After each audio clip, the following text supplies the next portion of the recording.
বিসমিল্লাহির রহমানির রহিম। আসসালামু আলাইকুম রহমতুল্লাহ। Welcome to my channel Rafia Rafi Education. কেমন আছো তোমরা? আশা করি অনেক ভালো আছো। আমিও মন আল্লাহ পাকের রহমতে অনেক ভালো আছি, আলহামদুলিল্লাহ। তো আজকে আমি তোমাদের মাঝে হাজির হয়েছি নতুন আরেকটি ভিডিওতে। আর আজকের এই ভিডিওটা হচ্ছে এবার তুমি পারবে একটি মাত্র ক্লাসে সেন্টেন্স কানেক্টরস। তো সেন্টেন্স কানেক্টরসে অটো পাস করতে এই ভিডিওটা অবশ্যই শুরু থেকে শেষ পর্যন্ত কন্টিনিউ করে যাও। এই ভিডিওটা এসএসসি, এইচএসসি 6, 7, 8, 9, 10 স্টুডেন্টদের জন্য খুবই গুরুত্বপূর্ণ একটা ভিডিও। তো আশা করি এই ভিডিওতে আমি যে সমস্ত টেকনিক তোমাদের মধ্যে দেখাবো সেই সমস্ত টেকনিক ফলো করলে অবশ্যই তুমি সেন্টেন্স কানেক্টরসে 5-এ 5 মার্কস পরীক্ষায় তুলে ফেলতে পারবে। তো চলো ভিডিওটি শুরু করা যাক।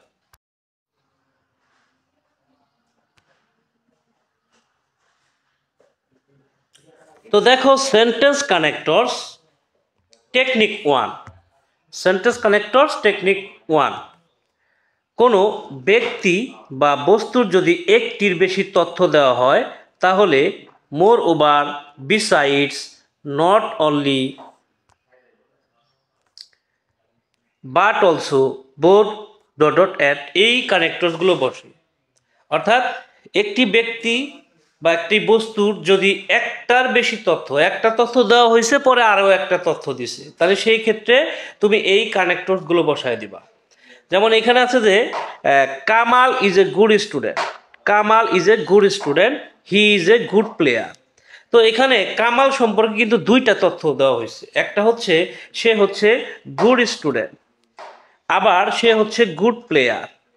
তাহলে এরকম যদি তথ্য পাওয়া যায় তাহলে সেই ক্ষেত্রে এই কানেক্টরগুলো বসে। যেহেতু এখানে ড্যাশ একটাই, তাহলে এই ক্ষেত্রে তোমাকে হয় মোর ওভার বসাইতে হবে অথবা বিসাইডস বসাইতে হবে। হয় মোর ওভার বসাবা অথবা বিসাইডস বসাবা। এখন যদি ড্যাশ দুইটা থাকে, ড্যাশ যদি দুইটা থাকে তাহলে সেই ক্ষেত্রে তোমাকে কি করতে হবে? ড্যাশ দুইটা যদি থাকে তাহলে সেই ক্ষেত্রে প্রথমটায় তুমি কি বসাবা? Not only. প্রথমটায় বসাবা কি? Not only, not only. Okay, প্রথমটায় নট অনলি আর দ্বিতীয়টায় but also, but also. Okay, আচ্ছা, এখন এখানে যদি আমরা নট অনলি আর বাট অলসো দিই তাও চলবে। আবার যদি এখানে আমরা বলি যে এখানে আমরা প্রথমটায় আমরা বোথ বসাবো, প্রথমটায় আমরা বোথ বসাবো, বোথ, পরেরটায় অ্যান্ড বসাবো, তাহলে কিন্তু হবে। ঠিক আছে? ওকে ওকে। দেখো যে দেয়ার আর 4 স্কিলস ফর লার্নিং ইংলিশ। তো এখানে ড্যাশের পরে মানে গ্যাপের পরে দেখো স্পিকিং এরপরে কমা আছে, লিসেনিং এরপরে কমা আছে, রিডিং এরপরে কমা আছে, রাইটিং এরপরে কমা আছে। তো এরকম প্রত্যেকটা ওয়ার্ড কমা দিয়ে থাকার কারণে এই জায়গায় তোমাকে কি বসাইতে হবে? For example. এই জায়গায় তোমাকে ফর এক্সাম্পল কথাটা বসাই দিলে তোমার অ্যান্সারটা হয়ে যাবে। ওকে ওকে। এরপর আমরা যাব টেকনিক নাম্বার 3-তে। টেকনিক নাম্বার 3-তে যে জিনিসটা আছে সেটা হচ্ছে কোনো সেন্টেন্সে যদি পজিটিভ ও নেগেটিভ, হ্যাঁ, এই দুটি অর্থই থাকে তাহলে সেই ক্ষেত্রে ইন স্পাইট অফ, দো, অলদো এবং বাট বসে। অর্থাৎ পজিটিভ শব্দও আছে আবার নেগেটিভ শব্দও আছে। এই দুইটাই যখন থাকবে তখন তোমাকে হয় ইন স্পাইট অফ বসাইতে হবে, অথবা দো অলদো বসাইতে হবে, অথবা বাট বসাইতে হবে। এখন ইন স্পাইট অফ কখন বুঝবে? ওই সেন্টেন্সে যদি সাবজেক্ট থাকে একটা, সাবজেক্ট থাকে একটা, আর যদি দুইটা সাবজেক্ট থাকে তাহলে সেক্ষেত্রে তোমাকে বসাইতে হবে দো অথবা অলদো। আর যদি গ্যাপটা মাঝখানে পড়ে যায় তাহলে সেই ক্ষেত্রে তোমাকে বসাইতে হবে বাট। হ্যাঁ, গ্যাপটা যদি মাঝখানে, মনে রাখতে হবে মাঝখানে গ্যাপ থাকলে সেই ক্ষেত্রে তোমাকে বসাইতে হবে বাট। ওকে ওকে। যেমন আমরা এখানে এক্সাম্পল দেখতে পাচ্ছি, যেমন এখানে কি আছে? Dash he is being poor, he is honest.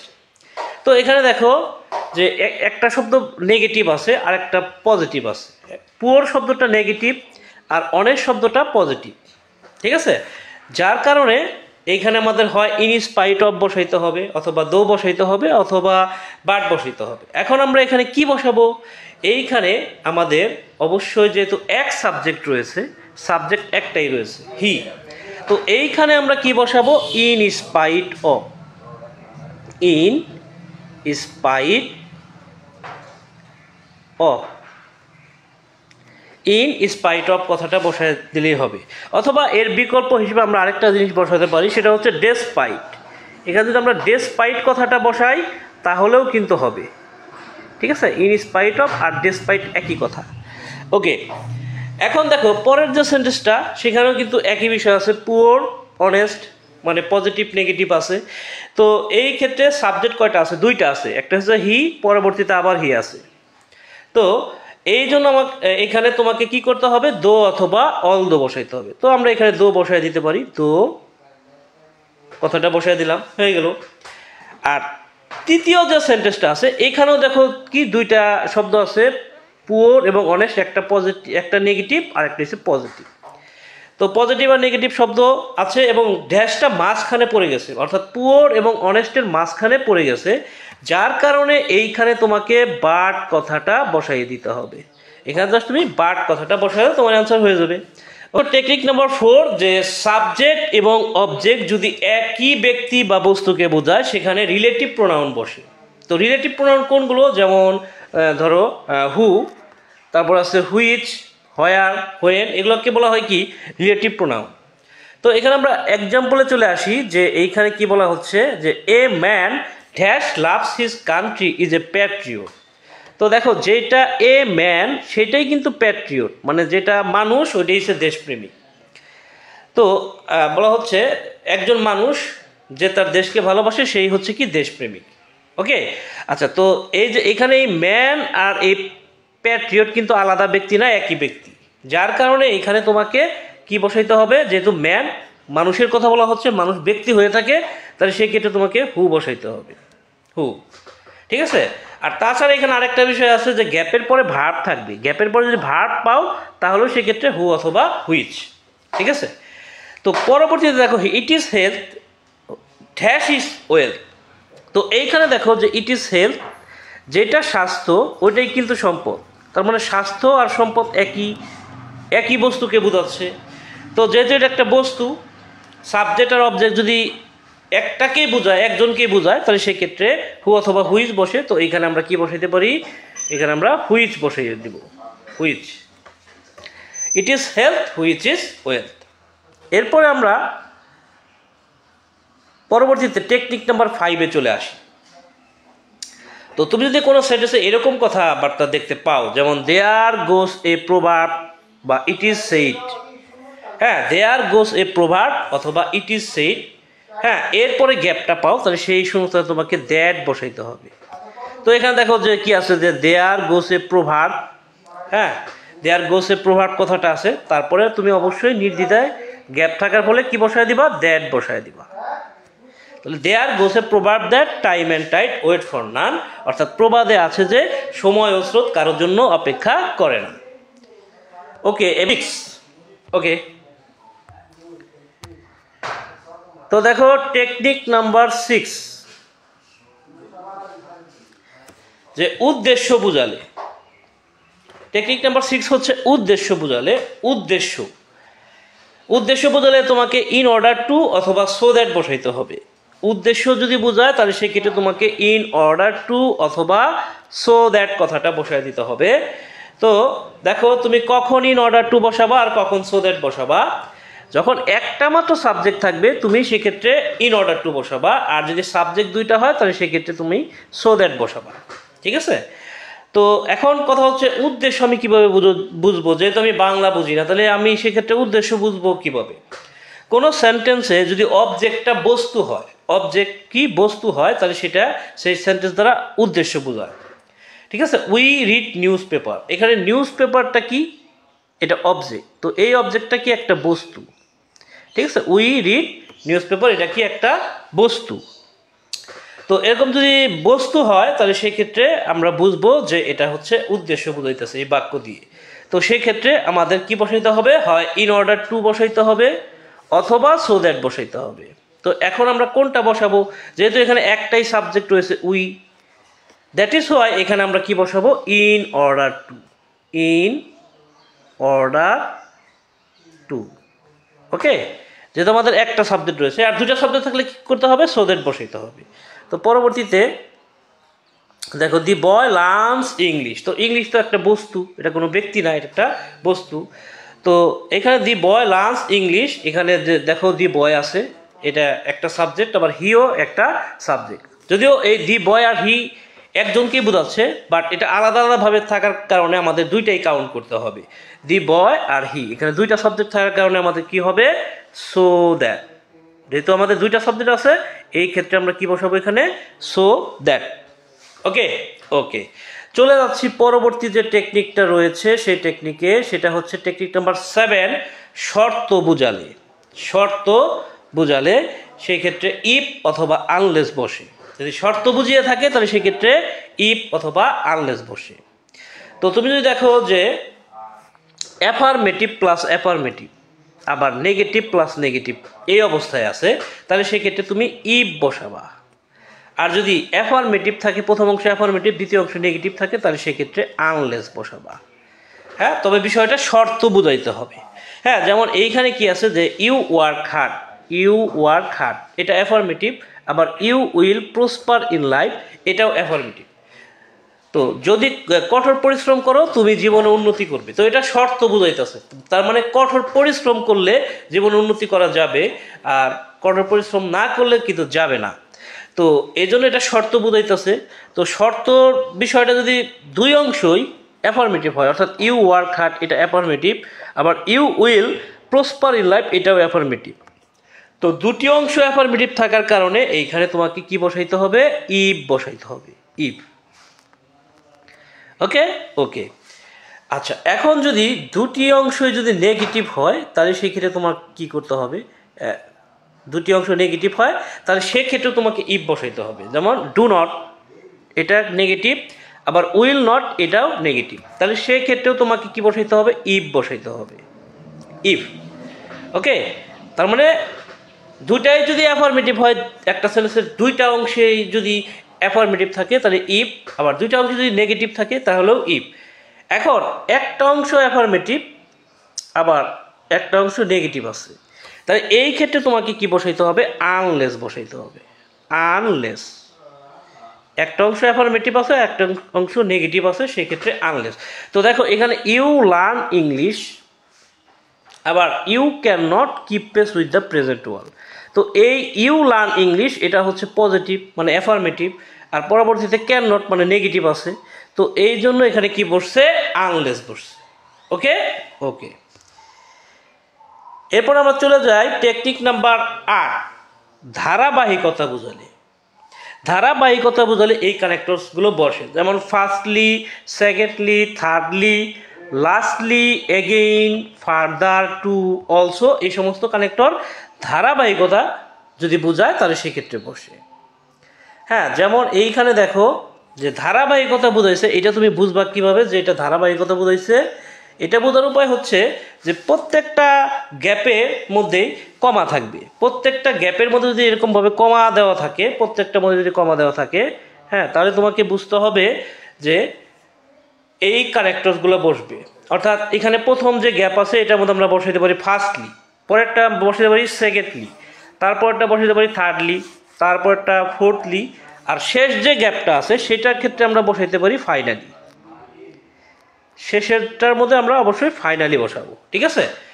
তো এরকম যদি গ্যাপের মধ্যে এরকম দেখো প্রত্যেকটা গ্যাপের পরে কমা আছে, তাহলে সেক্ষেত্রে ফার্স্টলি, সেকেন্ডলি, থার্ডলি, ফাইনালি এরকম বসাই দিতে হবে। ওকে, এরপর আমরা যাব টেকনিক নাম্বার 9। টেকনিক নাম্বার 9 কি আছে, যে ভার্বের আগে বা পরে গ্যাপ থাকলে এল ওয়াই যুক্ত অ্যাডভার্ব বসাতে হবে। হ্যাঁ, এল ওয়াই যুক্ত অ্যাডভার্ব যেমন কোনগুলো, যেমন ডেইলি, ডেইলি, রেগুলারলি, রেগুলারলি। হ্যাঁ, তো এই সমস্ত হচ্ছে কি এল ওয়াই যুক্ত অ্যাডভার্ব। তো a village doctor dash sits his dispensary, a village doctor dash sits his dispensary. তো এখানে আমরা a village doctor is a sits রয়েছে, কি আছে এখানে, সিটস মানে, সিটস মানে কি বসা, এটা একটা ভার্ব। তো ভার্বের আগে গ্যাপ থাকার কারণে এখানে আমরা বসাই দিই এ ভিলেজ ডক্টর নর্মালি, এখানে আমরা লিখতে পারি যে নর্মালি, নরমালি, মানে এলওয়াই যুক্ত একটা অ্যাডভার্ব নিতে হবে। Normally seeds his dispensary. দেখো এখন ভার্বের আগে গ্যাপ থাকার কারণে আমরা নর্মালি বসাইছি, আর ভার্বের পরে গ্যাপটা আবার দেওয়ার কারণে আমরা এখানে বসাইতে পারি রেগুলারলি।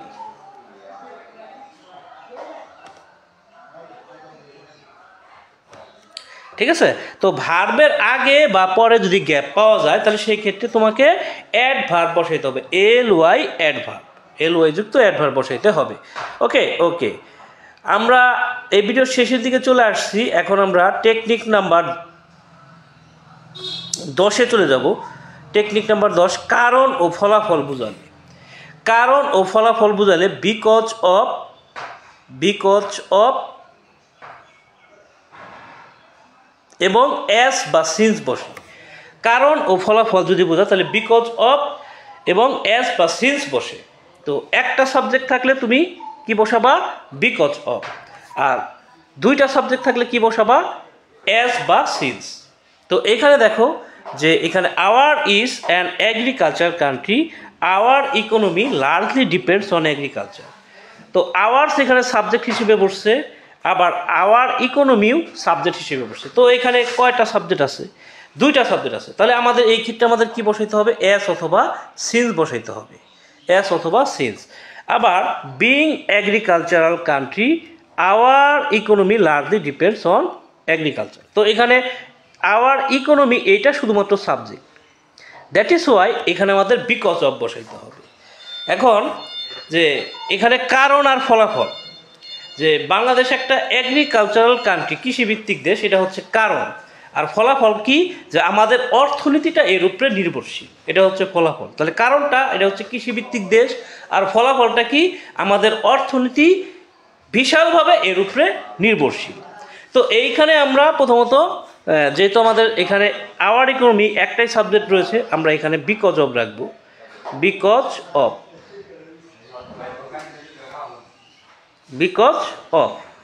ওকে, আর পরবর্তীতে যেহেতু দুইটা সাবজেক্ট রয়েছে, আওয়ার্স একটা সাবজেক্ট আর আওয়ার ইকোনমিও একটা সাবজেক্ট, এই জন্য আমরা এখানে এস বা সিন্স ব্যবহার করব, এস অথবা সিন্স। ওকে ওকে, এইবার আসি টেকনিক নাম্বার 11-তে। নাউন, প্রোনাউন, ভার্ব, অ্যাডভার্ব, অ্যাডজেক্টিভের মাঝে গ্যাপ থাকলে and, or, till, until, as if, lest বসে। অর্থাৎ noun, pronoun, verb, adverb, adjective, হ্যাঁ, একাধিক নাউন বা প্রোনাউন, ভার্ব, অ্যাডভার্ব, অ্যাডজেক্টিভের মাঝখানে যদি গ্যাপ দিয়ে দেওয়া হয় তাহলে সেক্ষেত্রে and, or, till, until, as if, lest এইগুলো বসে। যেমন এখানে আছে জামাল, কামাল, জামাল, কামাল, এই দুইটার মাঝখানে গ্যাপ দেওয়া আছে। তাহলে এখানে আমরা নির্দ্বিধায় কি বসাই দিতে পারি? অ্যান্ড কথাটা বসাই দিতে পারি। সমজাতীয় যদি বোঝায় তাহলে সেক্ষেত্রে অ্যান্ড হয়। জামাল এবং কামাল দুই ভাই। ওকে, টেকনিক নাম্বার 12-তে চলে যাচ্ছি। টেকনিক নাম্বার 12, এটাই হচ্ছে শেষ। যে কোনো কিছুর সমাপ্তি বোঝালে, কোনো কিছুর সমাপ্তি বোঝালে সো অথবা এসের রেজাল্ট বসে। শেষের শূন্যস্থান সাধারণত সো বা এসের রেজাল্ট বসে। তো এখানে শেষের শূন্যস্থান দিয়ে কি বোঝানো হচ্ছে? যে তোমাদের যে সেন্টেন্স কানেক্টরস হয় 10টা শূন্যস্থান থাকবে অথবা 5টা শূন্যস্থান থাকবে। যারা এইচএসসি আসো তাদের শূন্যস্থান থাকবে 14টা। তো এর মধ্যে যারা এসএসসি রয়েছে বা তার নিচে ক্লাসে রয়েছে তাদের শূন্যস্থান 5টি থাকবে। তো এই 5টি যদি শূন্যস্থান থাকে তাহলে ই নাম্বার যে শূন্যস্থান, মানে শূন্যস্থানগুলো তো এভাবে থাকে A B C D E. তো ই নাম্বার শূন্যস্থান হচ্ছে শেষের শূন্যস্থান। তো ই নাম্বার যে শূন্যস্থানটা থাকবে সেইটা তুমি সো রাখবা, সেইটা তুমি সো রাখবা। তো এখানে the crow was thirsty, the crow was thirsty, so it drank water to quench its thirst. এটি পানি পান করেছিল এর তৃষ্ণা মেটানোর জন্য। তো দেখো আসলে মানুষ যখন থার্স্টি হয় মানে তৃষ্ণার্ত হয়, আমাদের যখন তৃষ্ণা লাগে তখন এর পরিসমাপ্তি কিভাবে ঘটে? এর পরিসমাপ্তি তখনই ঘটে যখন আমরা পানি পান করি, তার আগে কিন্তু পরিসমাপ্তি ঘটে না। তো কাকটি তৃষ্ণার্ত ছিল, তার তৃষ্ণা পেয়েছিল, হ্যাঁ, কিন্তু এই তৃষ্ণাটার সমাপ্তি হয়ে গেছে, পরিণতি ঘটে গেছে, হ্যাঁ, কখন? যখন সে পানিটা পান করে ফেলছে। তো এই জন্য এটা যে সমাপ্তি বোঝাইতেছে, পরিসমাপ্তি বোঝাইতেছে, তার তৃষ্ণার সমাপ্তি বোঝাইতেছে, এই জন্য এখানে সো বসছে। ওকে, তো আশা করি এখানে যে 12টা টেকনিক তোমাদের মধ্যে শেয়ার করছি, এই 12টা টেকনিক যদি তুমি তোমার ব্রেনের মধ্যে সেভ করে রাখতে পারো, তাহলে অবশ্যই তুমি সেন্টেন্স কানেক্টরস, লিঙ্কিং ওয়ার্ড, এই সেন্টেন্স কানেক্টরসের আরেকটা নাম কি লিঙ্কিং ওয়ার্ড, এই টপিকে তুমি অবশ্যই ফুল মার্কস পেয়ে যাবে ইনশাআল্লাহ।